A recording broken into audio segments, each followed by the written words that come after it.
Hello everyone, welcome to Simply EDU. In this video, I'm going to be talking about how to ace the ACT English section. For some context into why you can trust me, I took the ACT as a student last year and got a 36 on the English section. Furthermore, I'm not making this video to sell a course or anything of that nature, but instead I'm giving the real tips and strategies that I use to score well on the test.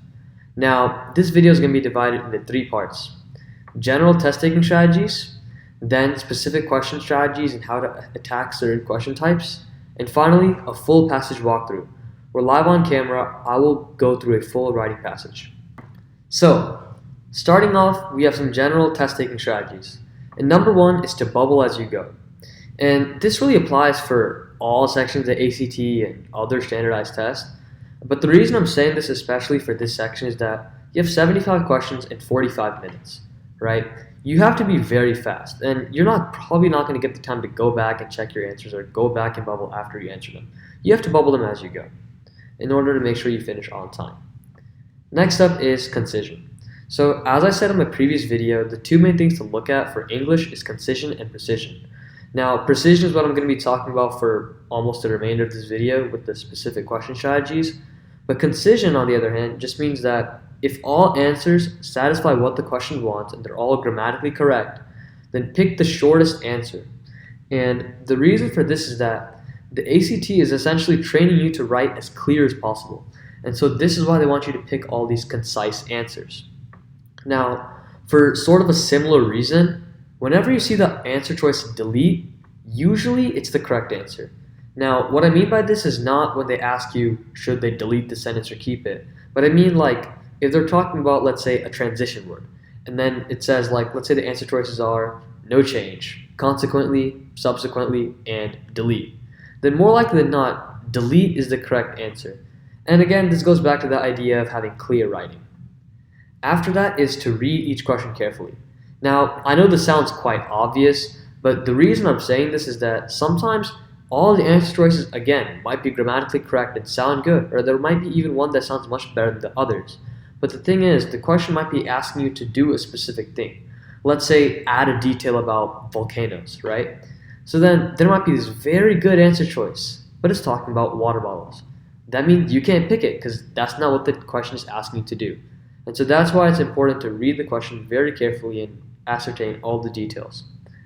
Finally is to pick up on whenever you have labeled lines and paragraphs. So what this means is before a paragraph or before some certain lines, you might see brackets and then numbers, right? So like bracket 1 behind the first line of the paragraph, bracket 2 behind the second line, etc. Whenever you see this, keep in mind the structure of the passage, the function of each line, what each paragraph does to the overall passage, the transitions, etc. And the reason for this is that there's going to be a question near the end that asks you which sentence should be deleted, or where should you add in this new sentence, or how should you reorder the paragraph. And so whenever you see these labeled lines or paragraphs, keep that in mind so that whenever you see that question, you're ready to answer it. So to start off with content, we have punctuation. First up is a comma. Commas separate items in a list and clauses. Now, whenever a comma is followed by a fanboys, then it can separate 2 independent clauses. Let's pause there. An independent clause is something that can be a standalone sentence, while a dependent clause relies on an independent clause to be a sentence. And fanboys is an acronym that stands for and nor, but, or yet so. So, if you have a comma and a fanboys, then you can separate 2 independent clauses. Now, next up is a colon. A colon goes in the structure independent clause, dependent clause. And usually the dependent clause is something that adds on to the previous sentence and is essentially set off from the rest of the sentence as additional information. Note that whatever comes after the colon could start with a capital letter. So don't be surprised if you see that on your test, and don't immediately eliminate that answer choice. Again, it's uncommon, but they might do that. And something that can serve a similar function to a colon is an em dash. Now, as I just said, an em dash can set off additional information from a sentence, but it can also serve as parentheses. So if you have something that is parenthetical information, then you can have an em dash in the front of it, then say that information, then have an em dash at the end of it. This is important to keep in mind whenever you see an em dash in a different part of a paragraph. Because if you know that it's supposed to contain parenthetical information, then you should see that em dash other pair somewhere else in the paragraph. And so if you see an answer choice that involves that wants to take away the em dash, then eliminate that, because you need to keep that em dash there in order to follow the grammatical convention. The other type of dash is an en dash. Now this is shorter, and these usually serve basically to replace the word to, like to. After that is semicolons. These go in the structure independent clause, and again, what comes after could start with a capital letter. However, another function that semicolons could do is separate items in a list in a similar way that commas do. But again, this is kind of uncommon, and it usually happens in cases where the items in the list themselves have commas in them.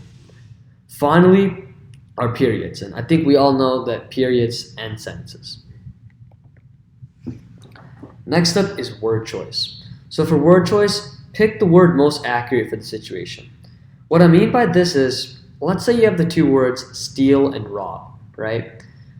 You sometimes, based off the connotation of the word, or you would pick steal instead of rob. Because although both of them essentially mean to take something without somebody's permission, steal can be more abstract, and it's not necessarily a crime, although it is, but it doesn't have to be in the context of crime. Rob, on the other hand, usually means to take money and to do a crime. And so that's an example of where you'd have to pick the more accurate word for the situation, right? Like, you don't necessarily say that you're robbing someone's time, but it does make more sense to say you're stealing someone's time. Next thing is to follow the tone of the passage. And so in some cases, if you have a really formal passage, you don't want to use the word stuff in there, right? Because that's an informal word with a very formal paragraph. At the same time, if you have a very story-like passage that seems more elementary, then you don't want to use the word obsequious in there for no reason. Which actually goes on to the next point of don't pick overly complex words. This goes back to the idea of having clear writing that I discussed earlier in the video. And so you don't always want to pick an extra long word for no reason if there's another shorter word that fits the job and the situation.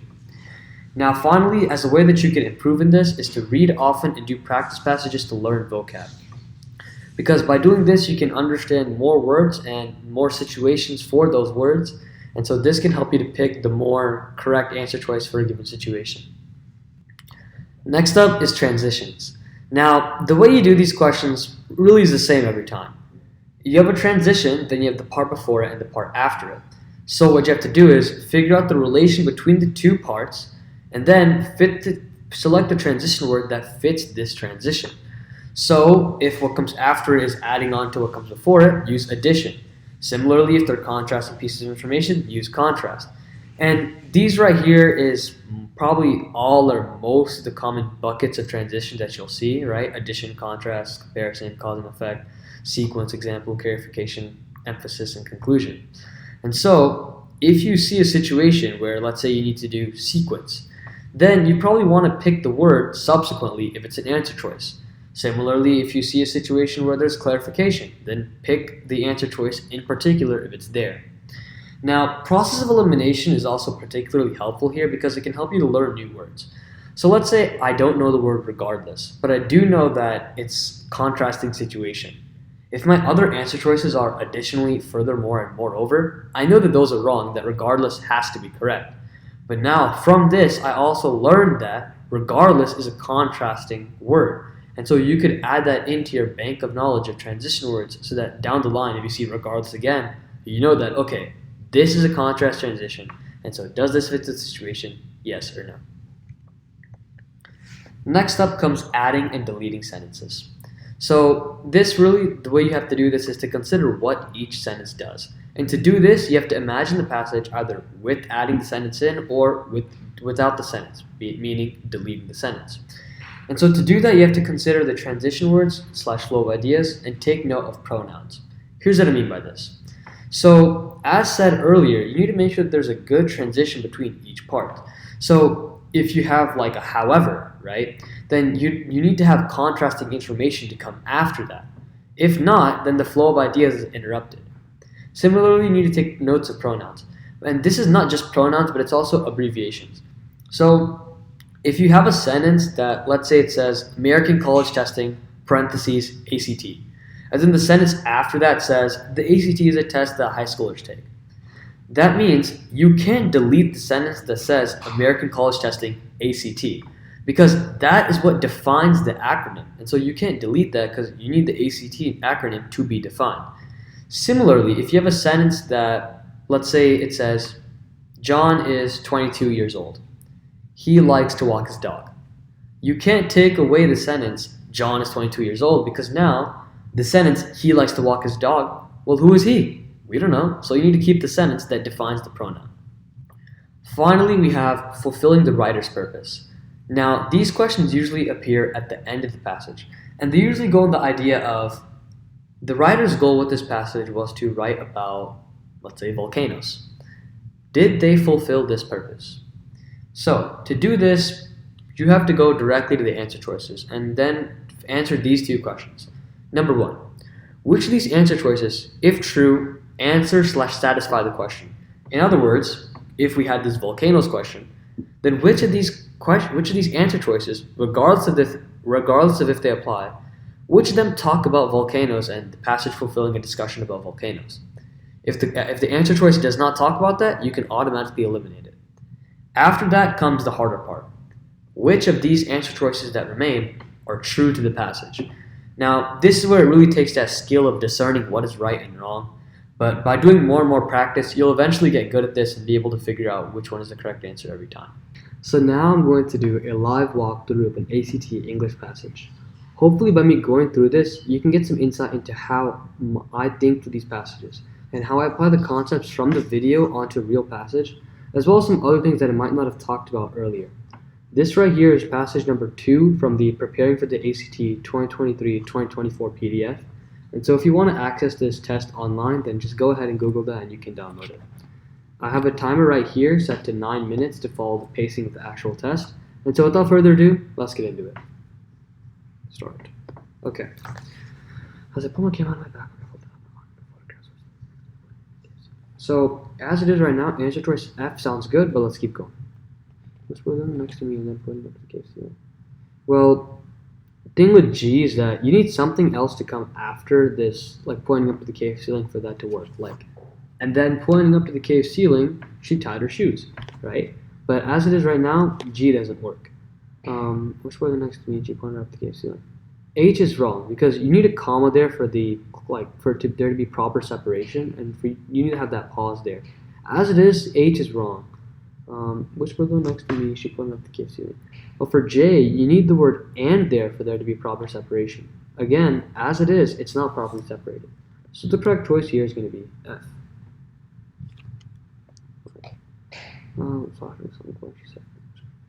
Well, the thing with 17 is that we've already indicated that she's whispering, right? So you don't need to say that again. So that's why A is going to be wrong, and even C is going to be wrong. For B, on the other hand, we've also already said that she's pointing up to the cave ceiling. So there's no need for us to repeat that information, and in general, to be the most concise, we're going to pick D as the correct answer here.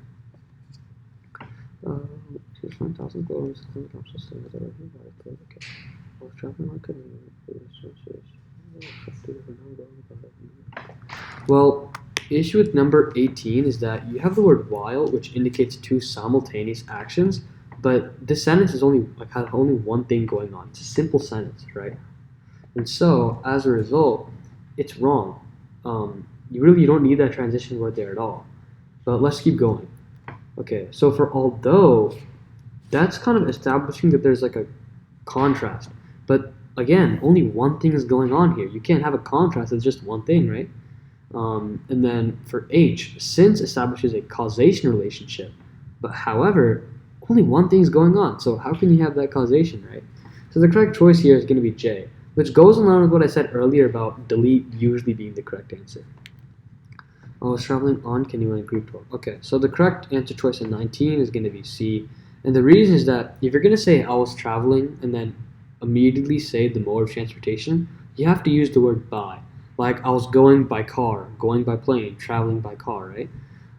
If you want to use the word on, then you have to have like A or D between there. Like I was traveling on a car. I was traveling on the canoe. But as it is right now, this doesn't work. So the correct choice is going to be C. By. I was traveling to the okay. We're not looking for these species in New Zealand that find these cases meters up in fast with approach over time is called shadows. Okay, so for 20, the correct choice is going to be J. The reason is that all these mean the same thing, that it was dark. And so you want to pick the most concise choice, but also let's look at the words used here. There's just no way you need to say all this, right? This is way too much. At the same time, and this is really what I was talking about being overly complex. At the same time, G and H are too informal. Like to say pretty hard to see or have not a lot of light, that's not good. So the correct choice here is going to be J. Let's see. I should take the camera away. Focus on the glow arms correctly. Some of the car house beautifully illuminated, glow bioluminescent from inside for curiosity. At this point, the narrator, the writer wants to emphasize the idea that the narrator from the most common figure which to find this accomplishes her goal. So, with here, if we want to show that the narrator found the comment peculiar, there needs to be some kind of shock there, right? Like shock or surprise, and just that she thought it was weird. So let's go through the choices. I figured she had been to the caves before. Okay, A does not really indicate that she found it weird, so that's wrong. Surprise hesitantly turned towards her. B does actually show that she found it weird and that she was surprised, so that looks good.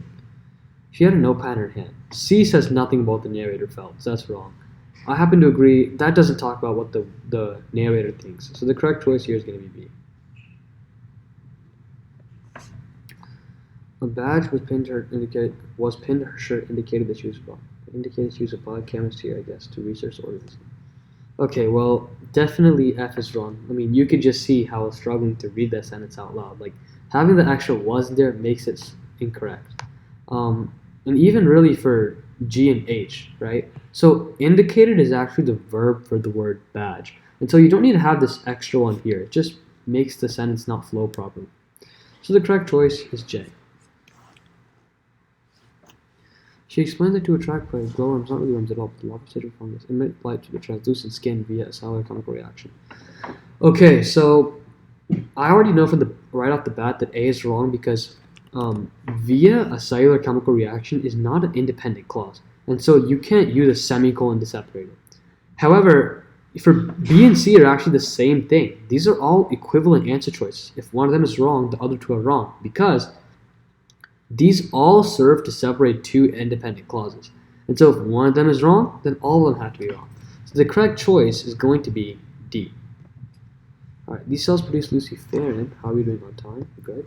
A chemical pigment that reacts oxygen produces the light that should okay. Let's mouth to show me all glow worms. Okay. So with 24, see, you said it says its mouth, right? So you need to have a singular noun. So the correct choice is going to be J. Cave-dwelling insects are trapped in these threads and reeled in the floor. Okay, so here, if we're talking about like the light, like these are shiny threads, then the way that they're going to be, the proper sequence of events here is that they're going to be lured in first, then reeled in, and finally trapped. Trapped and then reeled in. So the correct choice here is going to be B. You need to have lured in by the light first. Response and environmental factors, the sound of splashing water, okay, that's an environmental factor. However, my signal that the correct here is going to be for example, because the thing is, the sound of splashing water is an example of an environmental factor, right? It's not standing in contrast to the previous sentence, so that's why however doesn't work. It might signal that prey is nearby, causing them to brighten. Well, who is them here? What is the them here? It's not specified, so that's why A is wrong. Dilly is actually wrong here as well. Like, you need to have a noun there. D's doesn't work, so the correct choice is going to be B. It's the only one that really shows something that can brighten. Which of the following choices that a year would conclude the paragraph and refer back to the composition of the essay? Okay, if you remember at the beginning of the essay, it was the narrator talking to the woman, so we need and a camera flash, so we need to have a choice that indicates that. Okay, so that's wrong. So G looks good, but it's not going back to what was initially being said. So yeah, H looks good actually, and yeah, definitely J is wrong. So let's go to the final 3 questions, and we have 1 minute left. We're doing good. Our trip neared its end. I spotted a dragonfly in the cave. I knew its fate. It would be ensnared. Okay, so the writer's condition is considering revising the underlying portion to the following. Well, let's read the choices. Spotted a dragonfly in the cave, soaring toward the light. That sounds pretty good. So, yeah, A looks good because if it's soaring towards the light, then that goes along with what we said earlier about it being lured to the light and then trapped in the threads. So I think A is what the correct answer here is. That's how you would know it's fate, right?